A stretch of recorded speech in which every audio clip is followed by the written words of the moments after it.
Why didn't Henry Cavill land the James Bond role? When Henry Cavill auditioned for Casino Royale in 2006, director Martin Campbell was impressed. He looked great in the audition.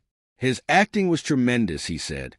But despite his chiseled good looks and killer physique, Cavill was just a little young for the role. So, the mantle of 007 went to Daniel Craig, who at the time had the right amount of mature gravitas to bring Bond to life. Cavill, who was in his early 20s at the time, wasn't quite the seasoned spy the franchise needed.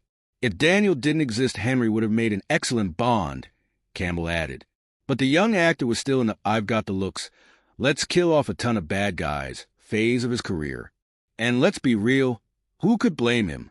After all, he had just nailed a role that made him an action hero.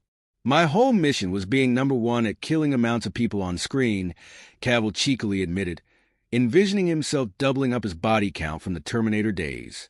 But Campbell had different plans. He said, "Arnold, I'm going to make sure you don't kill a single person in this movie," Arnold recalled. Instead of turning Cavill into a gunslinging, throat-cutting machine, Campbell's vision was a Bond who wasn't just tough but had heart. And well, that gamble worked out, didn't it? The search for the next 007 has always been about more than just looks and stunt skills. We did look at younger actors, and I just don't think they had the gravitas, said longtime casting director Debbie McWilliams. The role requires depth, someone who's lived a little. Cavill's abs might have been on point, but could he embody the weight of a spy carrying the fate of the world in his hands? Maybe not yet. So when producers like Michael G. Wilson talk about casting a Bond who's a veteran of the spy world, they're not just talking about experience in front of the camera. The new 007 has to carry that gravitational pull, that mental capacity to hold the screen, while also dodging bullets. That's why it works for a 30-something, Wilson said. Could Cavill have pulled off Bond? In an alternate reality, maybe.